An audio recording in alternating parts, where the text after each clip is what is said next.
Hello crazy students, it's me Ashish. और आज की इस वीडियो के अंदर हम लोग डिस्कस करने वाले हैं घड़ी यानी कि वॉच के प्रीवियस ईयर में आए हुए काफ़ी सारे क्वेश्चंस को। So without wasting even a single second, let's get started.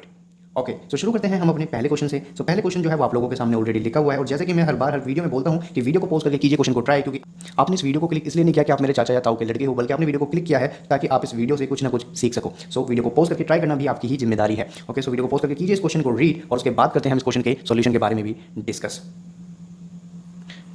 Okay, सो मैं सपोज करता हूँ कि आपने अभी तक ये क्वेश्चन जो है वो रीड कर लिया होगा। नहीं किया है तो आप अपना ही लॉस कर रहे हो। बाकी शुरू करते हैं क्वेश्चन से। एक घड़ी प्रत्येक दिन में 15 मिनट आगे हो जाती है, यानी कि एक दिन में वो 15 मिनट आगे हो जाती है। क्या मैं एक दिन को ऐसे भी बोल सकता हूँ कि भाई वो 24 घंटे में 15 मिनट आगे हो जाती है? हाँ जी भैया जी, बोल सकते हैं। ओके, तो यदि उसे दोपहर 12 बजे सेट करके चलाया जाए, यानी कि अगर हमारी घड़ी में 12 बज रहे हों, कितने बज रहे हों 12, और हमने वो सेट करके उसे चला दिया, तब वो प्रातः 4 बजे कितना समय बताएगी? ये चीज़ हमें क्या करनी है? चेक करनी है। ठीक है। ओके, सो यार क्वेश्चन को रीड करने के बाद हम अब पहुंचे हैं अपने सॉल्यूशन की तरफ। डोंट वरी, इसे भी मैं ही एक्सप्लेन करूंगा। यहाँ पे जैसे कि हमें लिखा हुआ है 24 घंटे में जो घड़ी है वो 15 मिनट आगे हो जाती है, और यदि हम देखें 12 बजे से दोपहर के प्रातः 4 बजे के बीच में जो टोटल टाइम पीरियड होगा वो होगा हमारा 16 घंटे का। कितने घंटे का? 16 आवर का। ओके ठीक है, कोई दिक्कत नहीं है। अतः 16 घंटे में घड़ी आगे होगी 15/24 इंटू 16। अब बोलोगे भैया आप क्या कर रहे हो, ये मजा से नहीं आ रहा, आप तो बस चीज़ों को ऐसे रीड कर रहे हो। आई नो, देखो समझाता हूँ। ये जो 15/24 है ये कहाँ से आया? सबसे पहली बात, ये जो 15/24 है ये ऐसे आया कि वो जो घड़ी है वो एक दिन में 15 मिनट आगे हो जाती है। तो हम देखना चाह रहे हैं कि आखिर वो एक घंटे में कितने मिनट आगे होगी। सो ये होगी हमारी 15/24। सो ये जो टाइम पीरियड है 15/24 ये है हमारा एक घंटे के लिए। कितने के लिए? एक घंटे के लिए। लेकिन हमें देखना कितना है? हमें देखना है 16 घंटे के लिए। तो 16 घंटे के लिए वो कितनी घड़ी आगे हो जाएगी? तो ये हो जाएगा 15/24 इंटू 16, जहाँ पे हमारा 15/24 आया एक घंटे के लिए, और 16 क्यों है? क्योंकि हमें चेक करना है कि आखिर वो 16 घंटे में कितनी आगे जाएगी। अगर मैं इस पूरी कैलकुलेशन को सोल्व करूँ तो मुझे यहाँ पे मिलती है 10 मिनट्स, यानी कि अगर मैं नॉर्मल वॉच की बात करूँ तो वो 16 घंटे बाद 4 बजाएगी, लेकिन क्योंकि हमें पता है कि हर एक दिन में 15 मिनट आगे हो जाती है घड़ी, तो यानी कि वो 10 मिनट और आगे हो जाएगी, और ये हमें बताएगी 4:10। क्या बताएगी? 4:10। ठीक है, चलते हैं हम अपने नेक्स्ट क्वेश्चन की तरफ। ओके, सो यार अब हमारे पास क्वेश्चन नंबर 2, जो कि अगेन किसी एग्जाम में आया हुआ है, जैसे कि नीचे मैंने मेंशन किया हुआ है। करते हैं इस क्वेश्चन को रीड। एक घड़ी के घंटे की सुई और मिनट की सुई द्वारा 3 बजे बने अंतवृष्ट कोण का वृत्तमान क्या होगा? बहुत ही सिंपल है। आई नो हिंदी जो है वो एकदम हाई लेवल की यूज़ की है इन्होंने, लेकिन क्वेश्चन जो है वो बहुत ही सिंपल है। क्वेश्चन हमारे से कह रहा है कि यदि घड़ी में 3 बजे हैं तो हमारे बताना है कोण। क्या बताना है? कोण। कोण यानी बोलते हैं हम इंग्लिश में एंगल। ठीक है, अगर आपसे कभी भी एंगल के बारे में पूछे तो एक बहुत ही फेमस फॉर्मूला है, वो मैं आप लोगों को बताता हूँ। फॉर्मूला है बहुत ही सिंपल, जो कि आप किसी भी क्लॉक के लिए यूज़ कर सकते हो अगर आपको उसका बताना है एंगल। तो एंगल बनाने के लिए आप किसी भी उसमें यूज़ कर सकते हो उस फॉर्मूले को। फॉर्मूला है 30 into H minus 11/2 into M. अब आप बोलोगे कि भैया एच और एम क्या है? तो एच मतलब होता है आवर, और एम मतलब होता है मिनट। ठीक है, तो 30 की मल्टीप्लाई करनी है आर में, और माइनस कर देना है 11/2 इंटू मिनट। ठीक है, तो अगर मैं बात करूँ 3 बजे की, तो 3 बजे में मैं एक चीज़ देख रहा हूँ कि 3 बजे में आर कितने हो जाएंगे? हमारे हो जाएंगे 3। तो क्या मैं इस फॉर्मूले में पुट कर दूँ कि 30 इंटू 3, क्योंकि हमारे यहाँ पे तो 3 आर की बात हो रही है।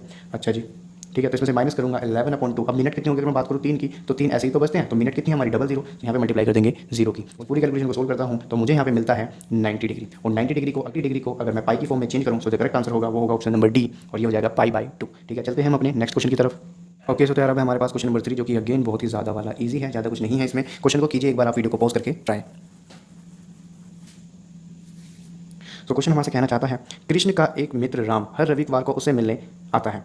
पहली बार वह 12:30 बजे यानी कि 12:30 PM पे आया, अगली बार वो 1:20 पे, उसके बाद फिर वो आया 2:30 पे, और फिर वो आता है 4 बजे। तो अब कहते हैं कि 4 बजे के बाद वो कृष्ण से मिलने दोबारा कब आएगा? तो यार यहाँ पे जो इन्होंने हमें ये डाटा दिया है, इस डाटा को थोड़ा सा अगर मैं एनालिसिस करूँ तो मैंने यहाँ पे छोटा सा गैप देखा कि जब वो 12:30 बजे आया, उससे नेक्स्ट टाइम जब वो आया तो इस बीच में जो टाइम पीरियड का गैप था वो था 50 मिनट्स का।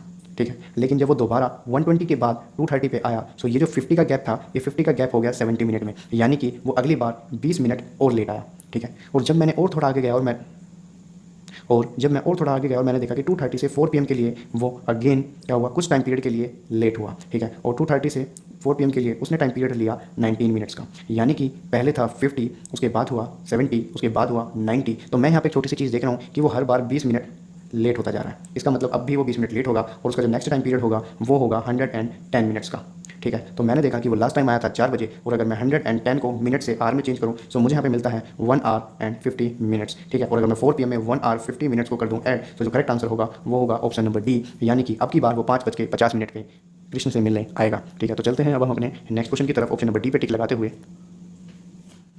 ओके गाइस, तो यार अब है हमारे पास क्वेश्चन नंबर 4 जो कि बेहद ही आसान है। क्वेश्चन को करते हैं रीड। रवि की घड़ी की दुकान में 2 दीवार घड़ियां मरम्मत के बाद मरम्मत के लिए लाई गई। एक घड़ी में कुक्कू, कुक्कू मतलब होता है वो जो उसके अंदर से वॉच के अंदर से जो ऊपर से मुर्गा निकलता है उसको हम बोलते हैं कुक्कू।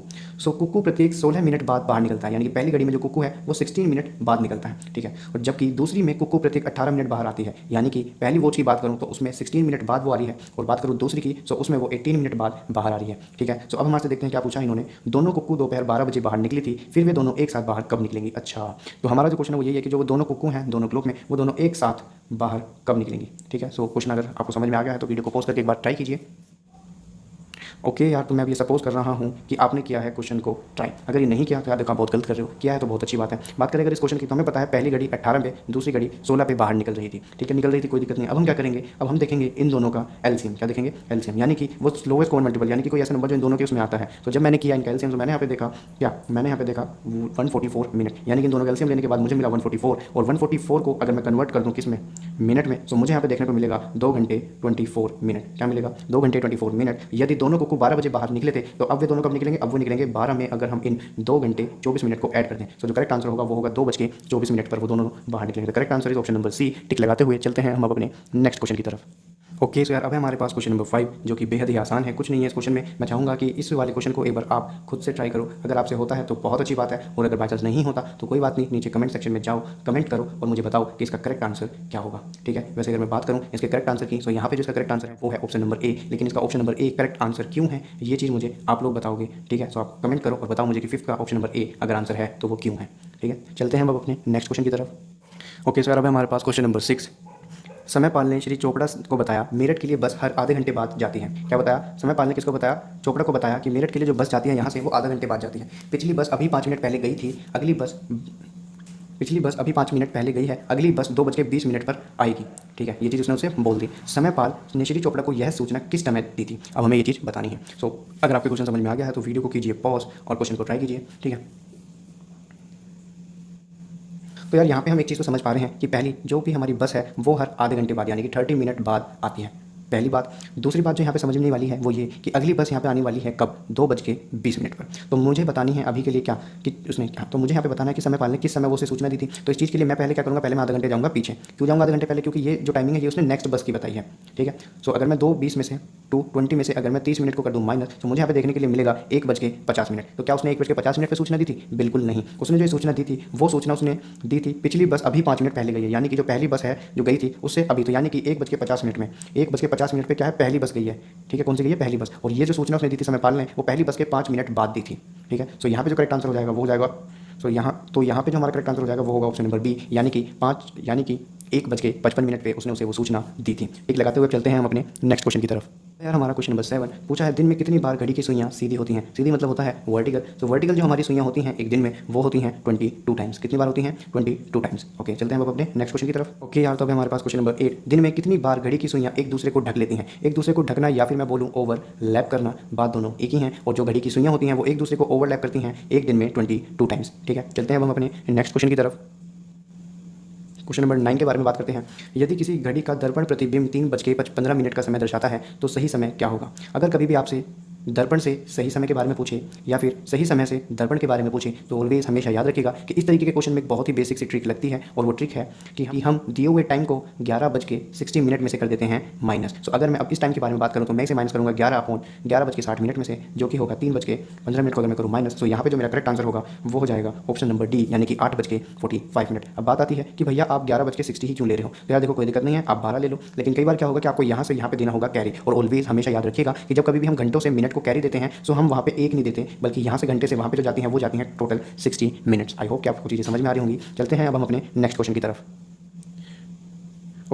ओके गाइस सर, अब आपके पास क्वेश्चन नंबर 10 जिसके अंदर इन्होंने लिखा जो हुआ है वो मैं आपको रीड कर देता हूँ, क्योंकि यहाँ पे वो चीज़ें नहीं आ पाई टोटल। तो इन्होंने हमारे से बोला है कि अगर हम एक 24 आवर की एक घड़ी बनाएं, सपोज एक घड़ी बनाएं जिसमें ऐसे ऐसे करके 24 आवर है, ठीक है। और वो जो 24 आवर है, 24 घंटे हैं, वो 24 घंटे इन्होंने ABCD से शो करे हैं। किससे शो करे हैं, A से, B से, C से, D से, E से, F से, इस तरीके से इन्होंने शो करे हैं। और ABCD के टोटल इन्होंने जो अल्फाबेट्स यूज़ करे हैं वो करे हैं 25। लेकिन यहाँ पे इन्होंने एक छोटी सी बात और बोली। यहाँ पे जो इन्होंने छोटी सी बात बोली है वो बोली है कि ये जो हमारी घड़ी के अंदर 24 आवर है इसको हम A से शुरू नहीं करेंगे, A अल्फाबेट से शुरू नहीं करेंगे। हम इसे A अल्फाबेट से शुरू ना करके हम इसे शुरू करेंगे अल्फाबेट नंबर C से। तो जब ये C से शुरू होगी तब हमें बताना है कि 16 कब बजेंगे, ठीक है। तो आपको आई होप क्वेश्चन समझ में आ गया होगा। तो अगर आपको कुछ आ पा रहा है तो आप इसे जरूर एक बार वीडियो को पॉज करके सोचें। बाकी अब चलते हैं इसके सॉल्यूशन की तरफ। ओके, तो यार अब यहाँ पे हमें बताना है कि सी से प्रारंभ होने पर 16 कब बजेंगे। अच्छा मुझे एक बात बताओ, ये इन्होंने, अगर मैं बात करूँ, अच्छा मुझे एक बात बताओ, अगर मैं शुरू करूँ अल्फ़ाबेट से, तो इन्होंने पहले घंटे के लिए ए लिखना चाहिए था, दूसरे के लिए बी, तीसरे के लिए सी और चौथे के लिए डी, ठीक है। लेकिन इन्होंने क्या करा, पहला और दूसरा छोड़ दिया। तो कहीं मैं ये ना बोल दूँ कि यार इन्होंने 2 अल्फ़ाबेट्स छोड़े हैं, अगर मुझे इनमें से कोई सही अल्फ़ाबेट्स ढूंढना है तो मुझे 16 बजे से भी 2 नंबर आगे जाना होगा। आई होप आपको पॉइंट क्लियर हुआ होगा। देखो अगर मैं बात करूँ 16 बजे की, तो मुझे पता है कि ए बी सी डी का जो 16 अल्फ़ाबेट्स होता है वो होता है पी, ठीक है। लेकिन मैं अगर यहाँ पे पी पे टिक लगा दूंगा तो वो हो जाएगा मेरा गलत, क्योंकि पी आंसर तब होता अगर ये ए से शुरू होती सीरीज़, लेकिन ये सीरीज़ हुई है सी से शुरू, तो मैं इसे भी 2 नंबर आगे बढ़ा दूंगा। पी के बाद आता है क्यों और क्यों के बाद आता है आर, तो यहाँ पे जो करेक्ट आंसर होगा वो होगा ऑप्शन नंबर डी, ठीक है। अब चलते हैं हम अपने नेक्स्ट क्वेश्चन की तरफ। ओके गाइस, सर अब हमारे पास हमारा क्वेश्चन नंबर 11। एक घड़ी को जिसमें केवल 3, 6, 9 और 12 की स्थिति पर बिंदु लगे हुए हैं, दर्पण के सामने उल्टा रखा गया है, उसके प्रतिबिंब में 4:15 का समय निम्नलिखित में से कैसे लगभग दिखाई देगा। देखो यार कुछ नहीं है, इन्होंने एक वॉच ली, उसमें इन्होंने टाइम को मेंशन करा, 12 पे एक डंडा लगा दिया, 3 पे, 6 पे और फिर 9 पे। अभी हमारे से कह रहे हैं कि अगर मैं इसे उठा के दर्पण के सामने रख दूँ, किसके सामने रखूँ, दर्पण के सामने रखूँ, तो जब उस वॉच को वहाँ पे उल्टा रखा गया तो वो क्या बता रही है, उसका प्रतिबिंब में हमें 4:15 का समय इनमें से किस को शो करेगा, ये चीज़ हमें बतानी है, ठीक है। आई होप आपको क्वेश्चन क्लियर हुआ होगा। एक बार वीडियो को पॉज करके खुद से ट्राई कीजिए। ओके, सो मैं ये सपोज कर रहा हूँ कि आपने वीडियो को पॉज करके क्वेश्चन को खुद से एक बार ट्राई किया है। अगर मैं बात करूँ उसके सॉल्यूशन की, यदि घड़ी दर्पण के सामने उल्टी रखी गई है तो प्रतिबिंब का समय 4:15 दिखाई देगा, ठीक है। ये चीज़ हमें इन्होंने बताई हुई है। तो अगर मैं 12 में से 4/-15 को माइनस कर दूँ तो यहाँ पे जो करेक्ट टाइम होगा वो होगा 7:45। भैया 12 में से क्यों माइनस करा, देखो 12 में से माइनस नहीं किया, ये बस वही वाली ट्रिक है 11:60 वाली, जो अभी थोड़ी देर पहले मैंने आप लोगों को बताई थी। बस इन्होंने यहाँ पे 60 मिनट की जगह इन्होंने टोटल 12 लिख दिया। सो 12 में से माइनस करने के बाद हमें आया हमारा 7:45। यदि घड़ी दर्पण के सामने क्षितिज उल्टी रखी गई है तो प्रतिबिंब के सामने 4:15 जो है वो कैसे दिखाई देंगे। जिस तरीके से 11:60 में से माइनस करके हमारा 7:45 आया, इसी तरीके से यदि हमें घड़ी के से दर्पण के सामने देखना है तो उसके लिए हम क्या करते हैं, उसके लिए हम करते हैं 6:30 में से माइनस, और जब अगर मैं 6:30 में से माइनस करूँ यहाँ पे होगा 2:15 और जो कि मेरा करेक्ट आंसर हो जाएगा। लेकिन यहाँ पे छोटा सा नोट भी हमने लिखा हुआ है, प्रश्न में घड़ी की स्थिति स्पष्ट नहीं है, लेकिन कर्मचारी चयन आयोग घड़ी की स्थिति मानकर विकल्प ए को टिक माना है, यानी कि जो घड़ी की कंडीशन है वो हमने स्थिति मानी है, एकदम स्टेबल मानी है, और जो करेक्ट आंसर वो हुआ है 2:15। ठीक है, चलते हैं हम अब अपने नेक्स्ट क्वेश्चन की तरफ। अब है हमारा क्वेश्चन नंबर 12, जो कि अगेन बहुत आसान है। क्वेश्चन को रीड कीजिए, करेक्ट आंसर को बताइए क्या हो सकता है इसका आंसर। बट अगर मैं आपको करेक्ट आंसर बताऊं तो वो होगा ऑप्शन नंबर सी, ठीक है। ऑप्शन नंबर सी जो है वो करेक्ट आंसर है, लेकिन किस वे से करेक्ट आंसर है वो चीज़ मुझे आप लोग बताओगे, ठीक है। सो आई होप कि आपको जो वीडियो है वो अच्छी लगी होगी, चीज़ें समझ में आई होंगी। कोई डाउट, कोई क्वेरी, कोई सजेशन अगर आप लोगों का हो तो बिंदास जाके नीचे कमेंट कीजिएगा, ठीक है। आज की वीडियो के लिए इतने ही रखते हैं, फिर कभी किसी नई वीडियो के साथ आप लोगों से दोबारा मुलाकात होगी। तब तक के लिए घर रहिए, मस्त रहिए, तंदुरुस्त रहिए और